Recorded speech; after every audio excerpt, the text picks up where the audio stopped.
With the latest agriculture news from across the state and nation, it's time for the AgNet News Hour from AgNet West. Here's your host, Sabrina Halvorson. Good morning, and thank you for joining us today on the AgNet News Hour. Coming up later, a Siskiyou County ranch is recognized for environmental stewardship, and the EPA updates its efforts to address the Endangered Species Act parameters. But we start with this week's Chill Hour report. Here's Brian German. In this week's California Chill Hour report, brought to you by Dormex. Wake up your buds with Dormex. UC Cooperative Extension Orchard Systems Advisor Kat Jarvis-Sheehan shared some of the details of a multi-year trial looking at chill accumulation in walnut trees. So for a couple of years, we've been doing this trial on the UC Davis campus where we heat up trees to simulate warmer winters and then apply dormancy breaking treatments to see what we got a reaction with. And we found with that certainly with hydrogen cyanamide, which is on the market right now as Dormex, among other things, and CAN17 and erger, we can stimulate earlier bud break using those. But by the nature of the setup of that experiment, we couldn't look at yield. So we expanded this past year, so like the winter 22-23 and the spring of 23, to spray Dormex and CAN17, Dormex at 2 concentrations, 2% and 4%, on 2 production orchards. And it was an interesting year to do it. Felt going into it sort of like a wasted year because we had so much chill last winter. But it's a good one to have in the data set,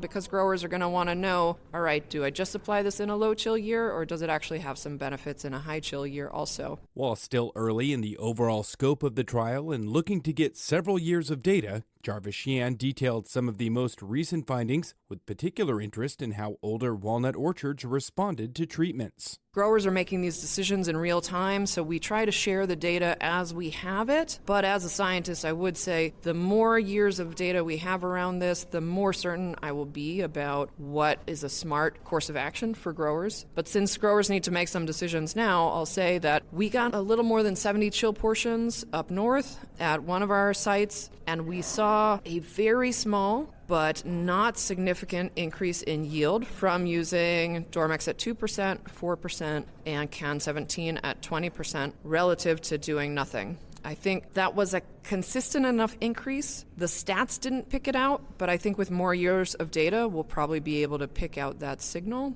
And that was in a really healthy, robust orchard that's something like 10 years old, very vigorous already. So I would say in that situation, if we're in a really robust chill year like in the past, given the price of walnuts, I don't know that it pencils out to apply Dormex in a high chill year in a healthy orchard. What was more interesting was we worked at the Nichols Soils Lab in a block that had been declining in yield, that was tightly spaced, that had a lot of limb dieback, and we definitely saw an increase in yield at 4% Dormex that was significant. And a slight increase in yield also at 2%.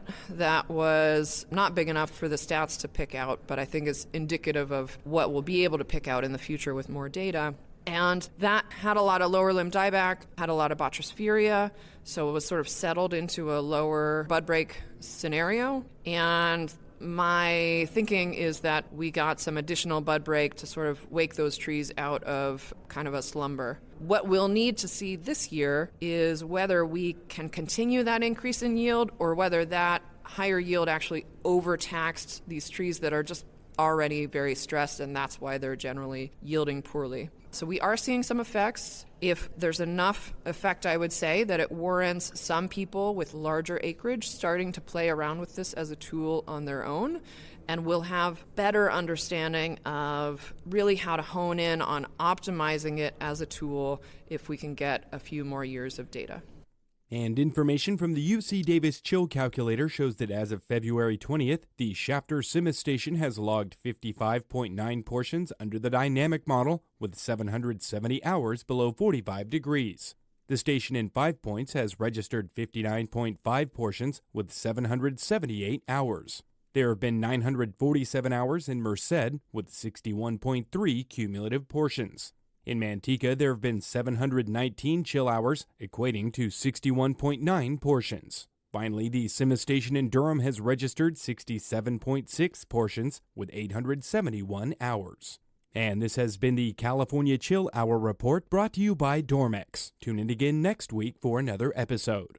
Two Asian region markets are seen as success stories in the diversification of our country's diversification of ag export opportunities.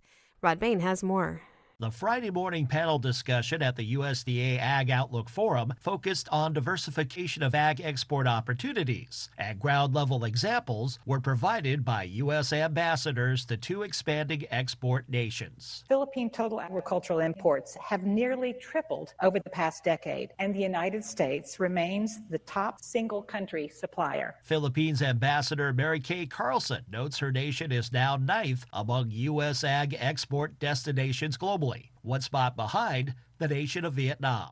And according to that country's U.S. Ambassador Mark Napper, the U.S. exports goods to Vietnam, which Vietnam easily cannot produce itself, which also support its own economy. Products like wheat, soybeans, cotton, dairy products. For reference, the Philippines and Vietnam ranked 20 years ago as U.S. ag export markets, 14th and 51st, respectively. I'm Rod Bain reporting for the U.S. Department of Agriculture in Washington, D.C. This is the AgNet News Hour. I'm Sabrina Halvorson, and we will be back in just a moment. Another enchanted audience gathered for an annual delight. The California growers never cease to inspire with their magnificent grape clusters created with the long-lasting broad-spectrum protection of pristine fungicide from BASF. The reveal.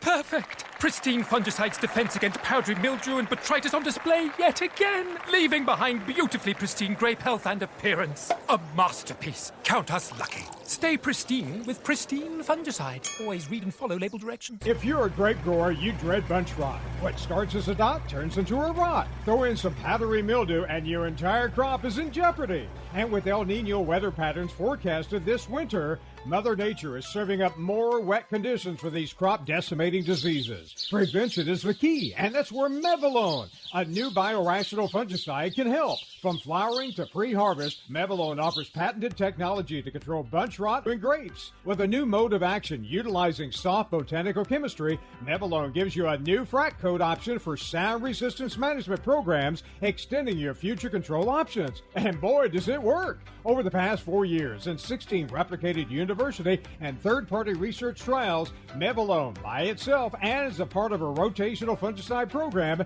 control these diseases as good or better than the industry standard fungicides you're using today.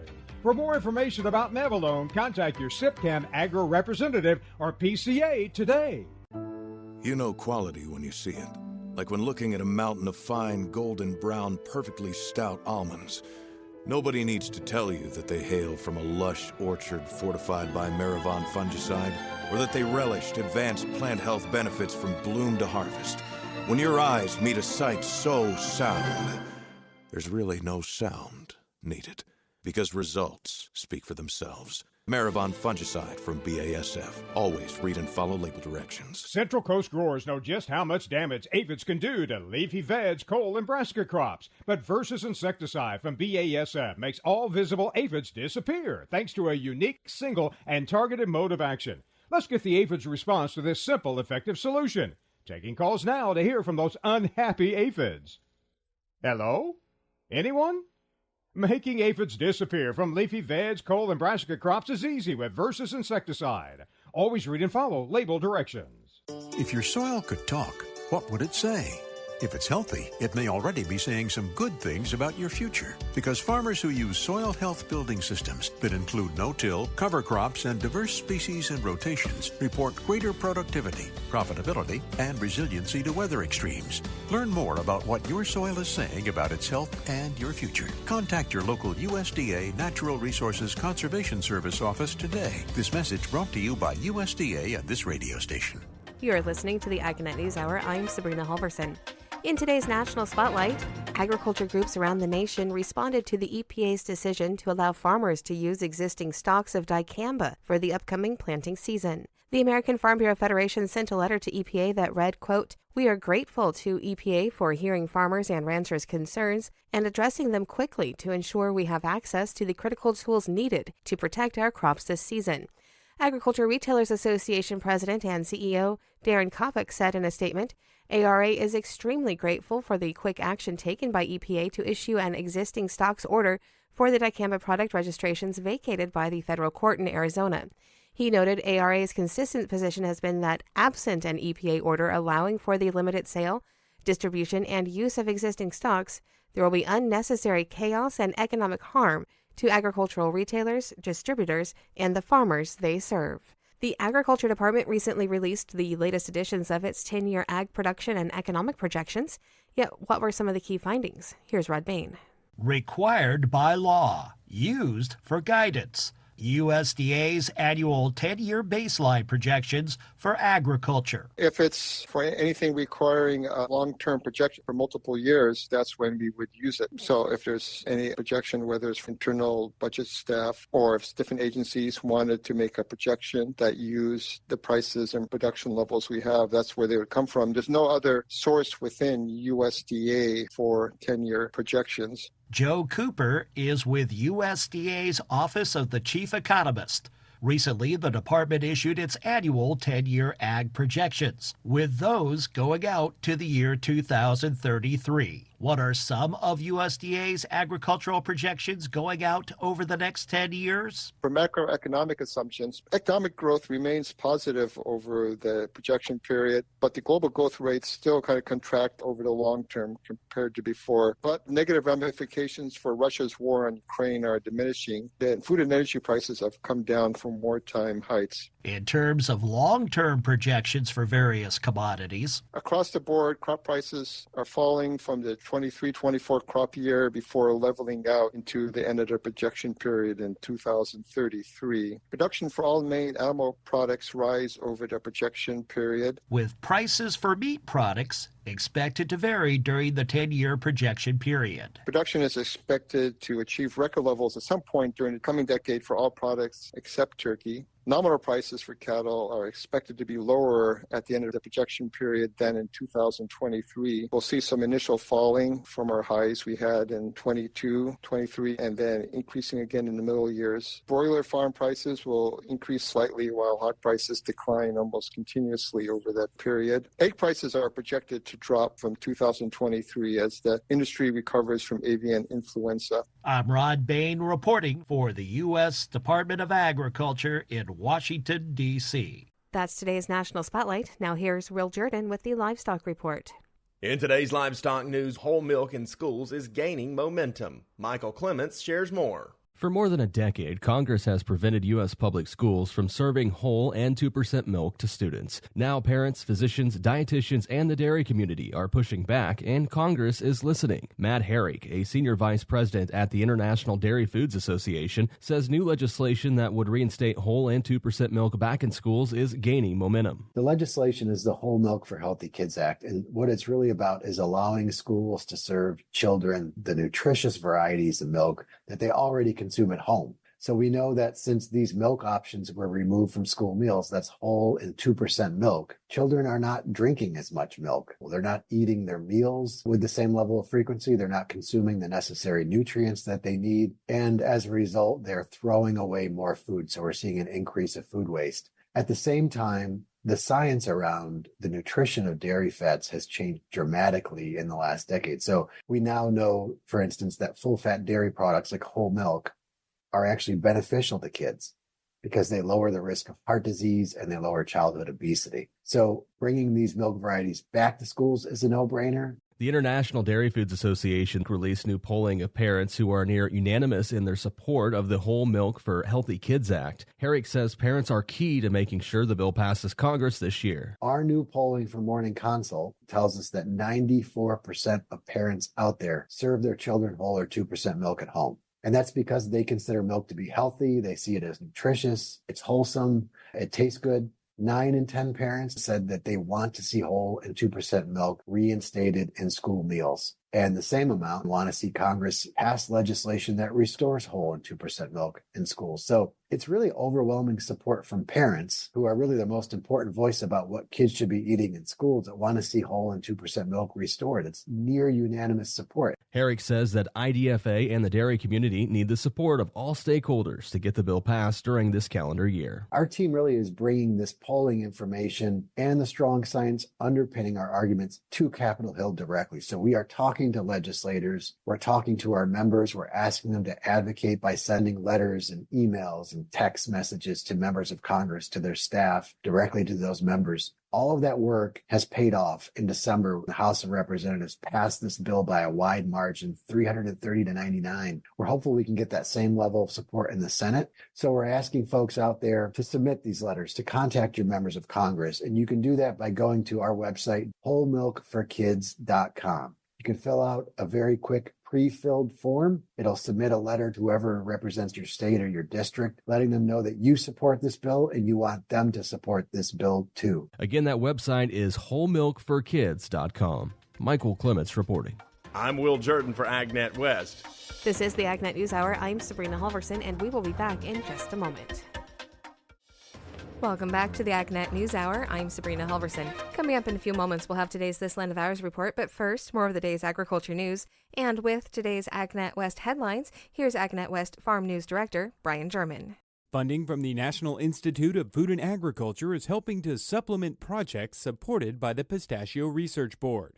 Nut crops breeder at UC Davis, Pat Brown, explains some of the projects they're able to work on thanks to the support from the Specialty Crop Research Initiative. So one of them is deficit irrigation. So how much can we cut back on irrigation and when to maintain yield sort of long-term over multiple years. We're also looking at basically a yield sensor. So trying to develop something that could be attached to existing harvesting equipment and would give the grower sort of a nice color-coded map of their orchard showing how much they harvested and where, sort of as a way to help identify potential problems or, maybe where to concentrate various inputs within their orchards. Those are two of the big ones. Last week during the World Ag Expo, more than 1,400 exhibitors displayed some of the latest and greatest in farm equipment, communications, and technology on 2.6 million square feet of exhibit space. Mike Newland with the Propane Education and Research Council highlighted some of the offerings they were featuring during the expo and what seems to be getting a significant amount of attention from industry members. We do have a lot of equipment on site today. So we've got folks from Ernai talking about new generation water heaters, gas water heaters that can be used on the farm as well as residential settings. We've got a number of irrigation engines on the property today from various vendors that are, important to this market in California, but also across the country as you look through the Corn Belt down to the southeast parts of the U.S. as well. Not everybody wants to run irrigation on electricity, and especially where we're standing today, that's a bigger issue. Fire season, the electricity companies out this way tend to shut the power off, and if you happen to be in a critical spot for your crop, that's not a great situation. So, we think propane, especially here in this state, but also across the Midwest, makes a lot of sense. It's a very effective way of running irrigation. It's very clean fuel. We don't have spill problems. If we do have a leak or a spill of some type, there's no containment issues, there's no remediation issues. That product just goes away naturally. So we think it's a really good situation. And we talk about it in California, but also it's stored energy. We love talking about being able to control your farm and what happens on your farm yourself. And once you have that tank full of propane, you get to do with it what you want when you want to do it. Several geopolitical factors are having a negative impact on agriculture. Rabobank's Roland Famasi highlighted the ongoing global conflicts creating challenges for the food and ag sector. We've been covering and following the impacts of the Russia-Ukraine situation. Now the situation over in the Middle East. We've got some things happening in the Red Sea that we know have created an increase in logistical costs. Some shippers really trying to avoid that waterway altogether, which adds cost to journeys for products. And depending on the specific ag sector, those impacts are different. But I will say generally, all those situations create uncertainty. So that's always a challenge. We in food and ag like to be able to have as clear a vision as we can of the future. And when you've got all of these geopolitical tensions around the world, it gets tougher to do that, tougher to manage risk, etc. EPA announced its plan to safeguard endangered species from pesticide exposure, emphasizing the importance of balancing ecological conservation with agricultural needs. Historically, the EPA has faced challenges in aligning pesticide registration under the Federal Insecticide, Fungicide, and Rodenticide Act with the mandates of the Endangered Species Act. This discrepancy has led to legal disputes, uncertainty for farmers, and delays in species protection. To address these concerns, EPA introduced its ESA work plan in April 2022, proposing initiatives like the Vulnerable Species Pilot Project. However, stakeholder concerns prompted the EPA to refine its strategies, expand collaboration with the USDA, and enhance species mapping accuracy. Additionally, EPA has signed a Memorandum of Understanding with the USDA to integrate voluntary conservation practices into pesticide labels. The National Cattlemen's Beef Association honored 6 top cattle operations at the Environmental Stewardship Award Program. NCBA President Todd Wilkinson commended the operations for their unwavering commitment to environmental stewardship. Hart Ranch, a cow-calf operation in Montague, received the Region 6 award covering California, New Mexico, Arizona, Utah, and Nevada. Established in 1991, the award program recognizes outstanding land stewards in the cattle industry. Hart Ranch, founded in 1852, focuses on sustainable stewardship, balancing economically viable ranching with wildlife habitat enrichment. Their efforts include improving water efficiency, soil health, and fish habitat, as well as integrating sustainable timber management and grazing practices for carbon sequestration. Partnerships with organizations and agencies have played a pivotal role in the ranch's conservation initiatives. Sales account manager for AgroLiquid, Dylan Rogers, joins us today to talk about fertilizer timing in almonds. So just kind of a 30,000-foot bird's eye view of a fertilizer timing in almonds. We'll be getting started here in the next few weeks with bloom sprays. That'll generally be the first fertility application. A lot of times that's going to be micronutrients, a lot of zinc, boron, some calcium, products like that. Those will go in bloom sprays. And then also important to note that a lot of times when these trees are waking up and starting to bloom and starting to leaf out, they're not pulling a lot of nutrients out of the soil. They're working on reserves from last season. Once you get some leaf out, you'll start to see guys, either, maybe make a phosphorus application. Those trees are leafing out. They're also producing feeder roots below the soil level. So important to have phosphorus in place for those roots to get a good, healthy start. Next, you'll start to see some nitrogen applications start up, early leaf out, and those will continue through, late May, early June at the latest. Those oftentimes go hand in hand with potassium applications. So a nitrogen application may, get potassium in the tank as well. Throughout the season, guys are making multiple trips through the field, spraying fungicides, stuff like that. So a lot of times there'll be some sort of nutrition in the tank. A lot of times that'll be micronutrients. Come later on in the season, when you're starting to get nut fill and push that crop towards the end, potassium is very important to get that nut fill. So a lot of times guys will finish up their nitrogen applications and everything will switch over to solely potassium from that point on. So again, just a general bird's eye view of a fertilizer timing in almonds. Important to talk to your trusted crop advisor to get a nailed in, dialed in plan. I'm Brian German for AgNet West Radio Network. This is the AgNet News Hour. We will be back in just a moment with more agriculture news. You know quality when you see it. Like when looking at a mountain of fine, golden brown, perfectly stout almonds. Nobody needs to tell you that they hail from a lush orchard fortified by Maravon fungicide, or that they relished advanced plant health benefits from bloom to harvest.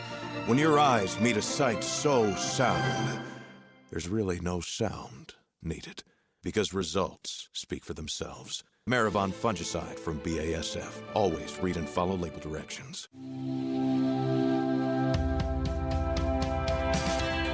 Take control of your fruit and vegetable growth with Brandt Enzup, the enzyme-based fertilizer. By enhancing plant resilience and nutrient uptake, Brandt Enzup ensures your crops achieve their fullest potential, leading to healthier growth and superior yields. Embrace innovation and take control with Brandt Enzup. Visit Brandt.co to learn more. That's Brandt.co. It's something special that happens for a short period of time. And then it's over. It's almond bloom. Extend this moment with Retain Plant Growth Regulator for California. Retain reduces ethylene, giving more opportunity for blooms to be pollinated and increasing nut set. Keep the beauty of almond bloom longer with Retain. To learn more, talk to your PCA or visit valent.com/RetainCA. Always read and follow label instructions. Breaking news for Retain, now approved for aerial application. Ask your PCA. And now, another episode of One Soil to Live. All right, let's take a look, Claude. I see you've been keeping it covered. Yes, I have. And it appears you haven't disturbed it. Well, I've tried really hard not to. You're using living roots throughout the year with diverse species and rotations, right? Just exactly as you prescribed, Doctor. Well, I'll have to say I'm impressed with your organic matter, aggregation, and microbial activity. Claude, I'm happy to report that your soil is fit as a fiddle. Oh, thank you. I guess it's true that soil health management systems are just what the doctor ordered. I couldn't have said it better myself. Improving soil health can make your farm more productive, profitable, and resilient. Visit your local USDA Natural Resources Conservation Service office today and learn more about the basics and benefits of soil health. This message brought to you by USDA and this radio station. Central Coast growers know just how much damage aphids can do to leafy veg, cole, and brassica crops. But Versus insecticide from BASF makes all visible aphids disappear thanks to a unique, single, and targeted mode of action. Let's get the aphids' response to this simple, effective solution. Taking calls now to hear from those unhappy aphids. Hello? Anyone? Making aphids disappear from leafy veg, cole, and brassica crops is easy with Versus insecticide. Always read and follow label directions.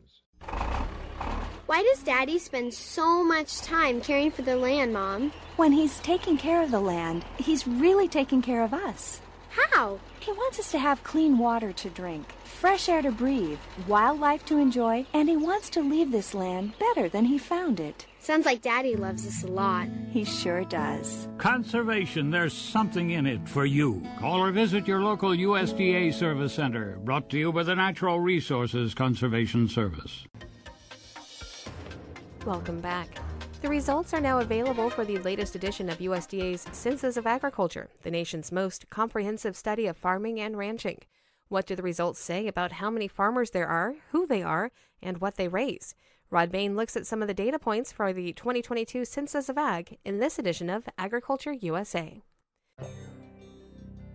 5 years in the making, plus an additional year-plus period to crunch all the data. The result? The results found within USDA's 2022 Census of Agriculture. It allows us to take a snapshot in time, allows us to compare what has occurred over the 5-year period, and begin to ask ourselves questions about the policy formation and the direction that we need to take in order to correct or deal with some of the challenges that the data presents. I'm Rod Bain. Agriculture Secretary Tom Vilsack and others join us as we look at some of the major points of interest within the latest edition of the Census of Agriculture, in this edition of Agriculture USA.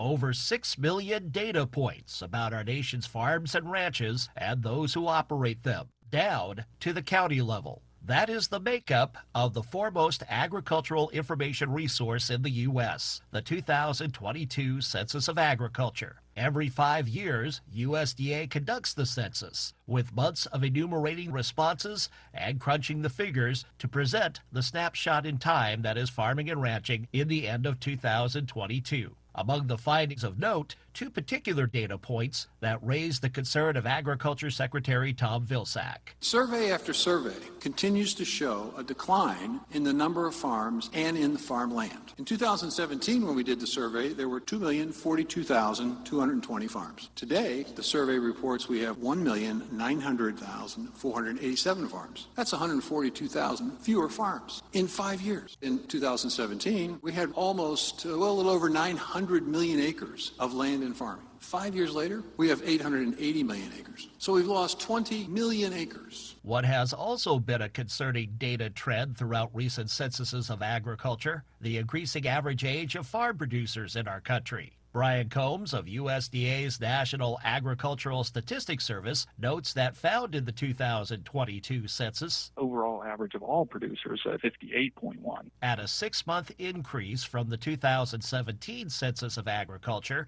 that is a smaller census-to-census rise in average producer age than seen in recent surveys. However, the demographic category of new and beginning and young farmers draw interest from various data points. For instance, the young producer is anyone who is involved in farm decision-making under the age of 35 as of December the 31st, 2022. And the census shows that 296,480 young producers were reported. There was also an 11% increase in the number of beginning farmers from the 2017 census. When looking at beginning farmers within the latest census from an average age standpoint, the average age of these new and beginning producers is 47.1, which is lower than the overall average of all producers. And within the total number of ag producers in the U.S., 30% of producers were considered new and beginning for the 2022 Census of Agriculture. An additional demographic data point, female producers accounted for 36% of all producers.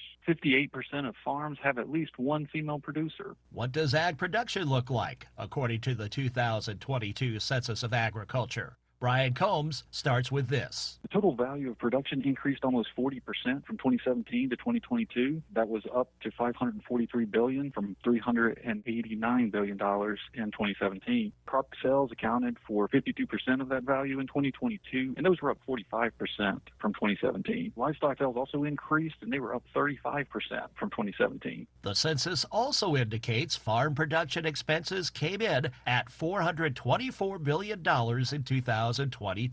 As a result, net income from farms between 2017 and 2022 increased by $36.7 billion, or 72% since 2017. And a total of 43% of farms had positive net cash farm income in 2022. With so much information to share from the latest Census of Ag, Combs acknowledges release of various census-oriented reports will take place throughout the coming year. That includes further data on 2 new categories in the census series. The precision ag question was new. We'll be looking at that in combination with other data points to discover more about what those operations look like. 2022 is the first time that hemp was asked as an individual crop. NASA is planning on producing some additional information on hemp that will be released in the fall. Likewise, more exploration of the 2022 Census of Agriculture will take place in future programs.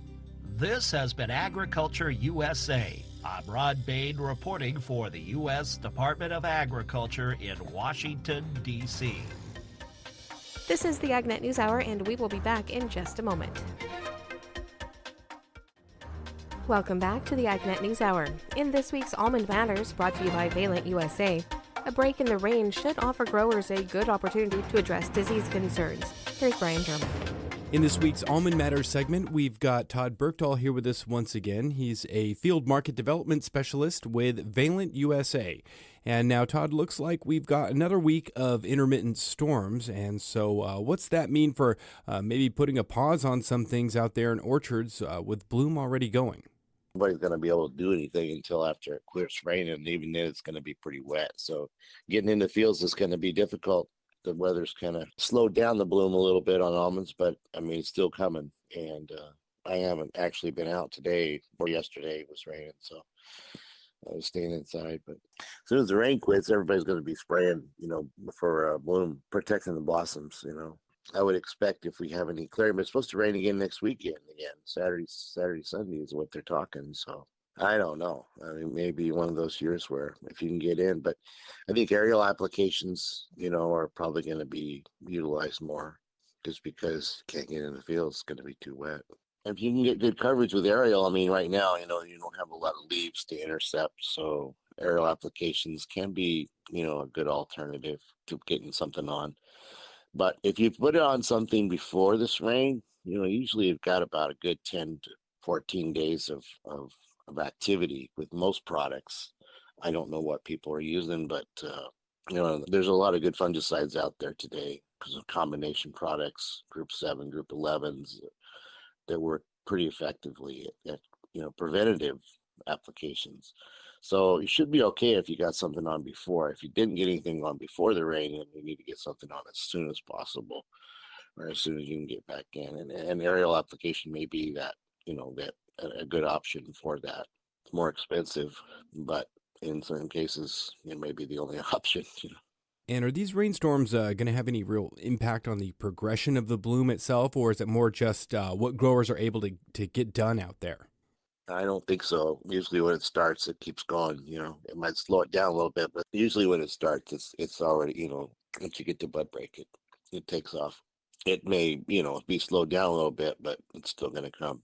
So, the key right now is going to be to get in there and protect the bloom after you can get into, so you don't lose everything to blossom blight, because the potentials there is fairly warm. It's, it's not cold. It's coming directly out of the Pacific, so it's warmer moisture, and that's conducive to disease. It's almost ideal. You got moisture, you got disease triangle, you got the host, the pathogen, and the environment. And the environment's definitely going to be conducive to disease, primarily monolinea, blossom blight, but also there's other things that can happen there too.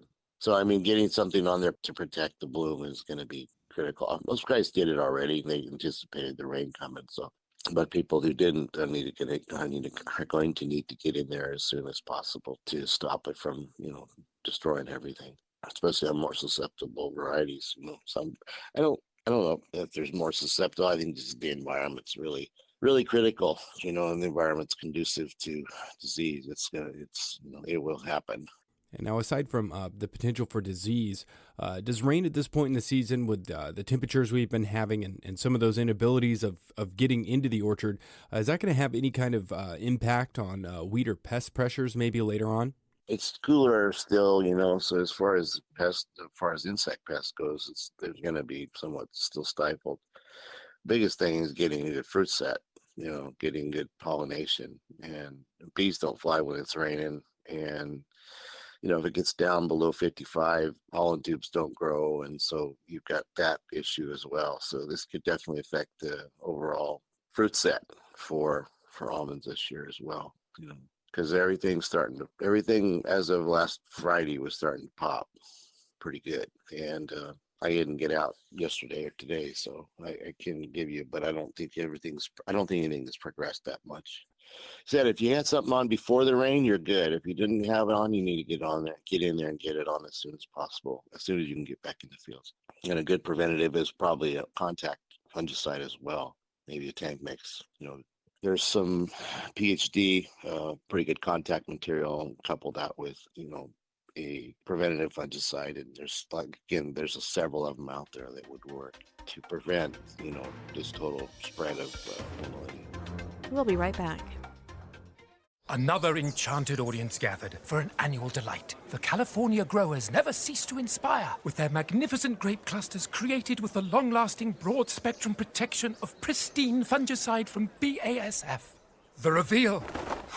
Perfect! Pristine fungicide's defense against powdery mildew and botrytis on display yet again, leaving behind beautifully pristine grape health and appearance. A masterpiece. Count us lucky. Stay pristine with pristine fungicide. Always read and follow label directions. If you're a grape grower, you dread bunch rot. What starts as a dot turns into a rot. Throw in some powdery mildew and your entire crop is in jeopardy. And with El Nino weather patterns forecasted this winter, Mother Nature is serving up more wet conditions for these crop-decimating diseases. Prevention is the key, and that's where Mevalone, a new biorational fungicide, can help. From flowering to pre-harvest, Mevalone offers patented technology to control bunch rot in grapes. With a new mode of action utilizing soft botanical chemistry, Mevalone gives you a new frac code option for sound resistance management programs, extending your future control options. And boy, does it work! Over the past 4 years and 16 replicated university and third-party research trials, Mevalone by itself and as a part of a rotational fungicide program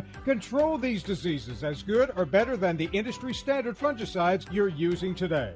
For more information about Mevalone, contact your SIPCAM Agro Representative or PCA today. Central Coast growers know just how much damage aphids can do to leafy veg, cole, and brassica crops. But Versus insecticide from BASF makes all visible aphids disappear thanks to a unique, single, and targeted mode of action. Let's get the aphids' response to this simple, effective solution. Taking calls now to hear from those unhappy aphids. Hello? Anyone? Making aphids disappear from leafy veg, cole, and brassica crops is easy with Versus insecticide. Always read and follow label directions. And now another episode of One Soil to Live. I just can't let you keep treating it like dirt, Claude. Well, you know I don't mean to, Samantha. It's just It's just what? You don't know it's alive? Well, Well, it is alive. And if you want to get the most out of it, you'll follow these 4 principles to keep it healthy and functioning. All right, Samantha. I'm listening. First, keep it covered and keep living roots in it throughout the year with diverse plants and rotations. And finally, disturb it as little as possible. And if I do as you say, Samantha? If you do, Claude, I have a feeling it'll be the beginning of a beautiful friendship. There's an amazing amount of life in healthy soil. More importantly, that life can help make our nation's farms more productive, profitable, and resilient. Contact your local USDA Natural Resources Conservation Service office today and learn more about the basics and benefits of soil health. This message brought to you by USDA and this radio station. You're going to need me. You're going to need us. All of us. You're going to need our technical skills, our math, our engineering skills. You're going to need our help with your water, your air, your food. You're going to need our organizational skills, our problem-solving skills. You're going to need our determination, our honesty, our compassion. You're going to need the next generation of leaders to face the challenges the future will bring. And we promise, we'll be there when you need us. Today, 4-H is growing the next generation of leaders. Support us at 4h.org. You are listening to the AgNet News Hour. Now for more news. The Agriculture Secretary recently explained how a circular ag economy could provide not only financial, but social benefits to rural America.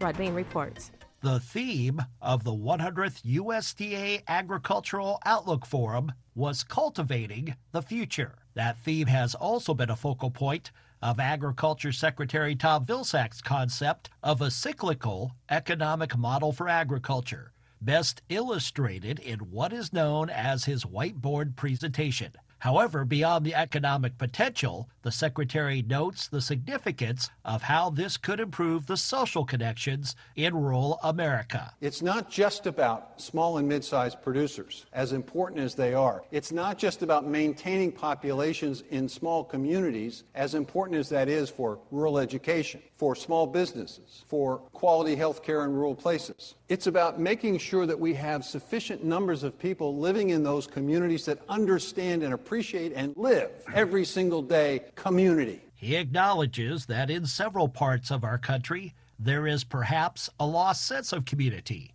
Yet in rural America, community remains an integral part of the social fabric. He offered an example during his Ag Outlook Forum speech to illustrate community strengthened through a value-added economic approach. I was in Colorado recently, was talking to a farmer, and he told me that in the 1980s, his family, it's a livestock operation, had to give up the capacity to actually produce livestock, their cattle operation, because of the difficulties we experienced. Family land, however, was retained through enrollment in USDA's Conservation Reserve Program. When the young farmer came of age, he decided to revive the family cattle operation. But he was smart enough to realize that he couldn't do it the way it had always been done. He knew that he had to create a more direct connection between his cattle and his customers. Income was generated via a local and regional food system. The sense of community kicked in when the small, local meat processor that served the Colorado farmer was set to close down. But because of a USDA program, this farmer said, hey, I'll take a leap. I'll buy that processing facility. I'll invest in it. I'll expand it. Why? Not just for my operation, but I know my neighbors depend on it. And I now can have an opportunity to profit not just from production, but also processing. And so can my neighbors can get a better price, a higher price, a better deal, because we're neighbors, because that's what we do. The result of this farmer's efforts, that small and mid-sized producer understood the value of value added, understood the necessity of figuring out ways in which his operation, as small and mid-sized as it was, could stay in business. He figured out multiple streams of revenue, but he did it in a way that reinforced community. I'm Rod Bain reporting for the U.S. Department of Agriculture in Washington, D.C. Getting equipment ready for the rush of spring planting can be a big chore. Chad Smith has more. Greg Jones, Global Field Engineering Manager for Firestone Ag, says it's important that farmers properly set up their tractors. The reason it's important is because what you're going to lose, if you don't have a proper setup tractor, you're going to spend more time in the field and you're going to burn more fuel. And that's not a good thing. What goes with that is the wear to the tire. You have possible damage. So those things are really the reason why you want to have a proper setup tractor. And then the last thing is if you do it right, you're going to promote a good crop. And that's really what we're trying to do. The lowest possible inflation pressure minimizes that compaction and improves the growth of the roots and the soil and then the moisture that can get to those roots. That's the key to why you want to do this. Jones talks about when farmers should check out or change their tractor setup. These tractors are expensive, so what they try to do is get the most amount of work out of these tractors. So they could go from something like they're doing row crop, and then they go to tillage, and then they go to harvest. There's different things or different applications that they use it. So anytime you're changing your application, you're going from maybe a 3-point to a drawbar, or you're going from tillage to planting, a change in the way you use that equipment is an opportunity for you to at least do a check. How you use that equipment and the way it's set up for that purpose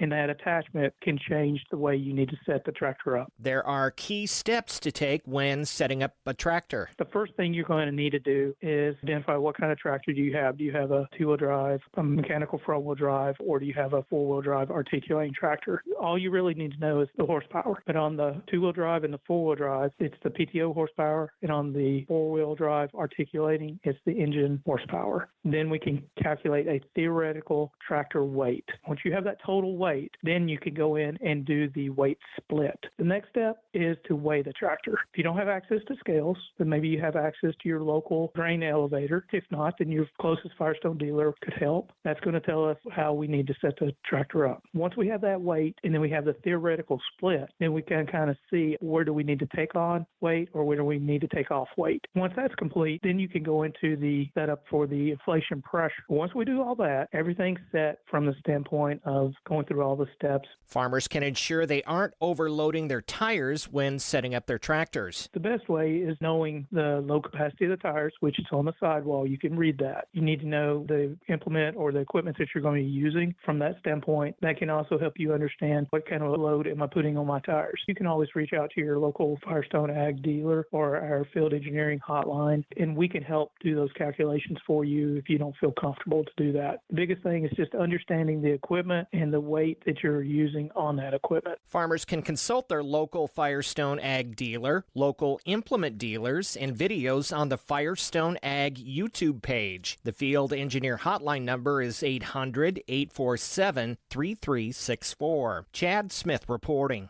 That's today's top agriculture news. I'm Sabrina Halvorson. Thank you for sharing your morning with us. To get more information on the topics you heard today, visit AgNet West online at agnetwest.com. You can also stay connected by following us on our social media at AgNet West on Facebook, Instagram, and Twitter. You can also find our broadcast team of Brian German and Sabrina Halvorson on Facebook and Twitter. Thank you for listening to the AgNet News Hour from AgNet West. AgNet West Radio Network, your primary choice for agriculture news.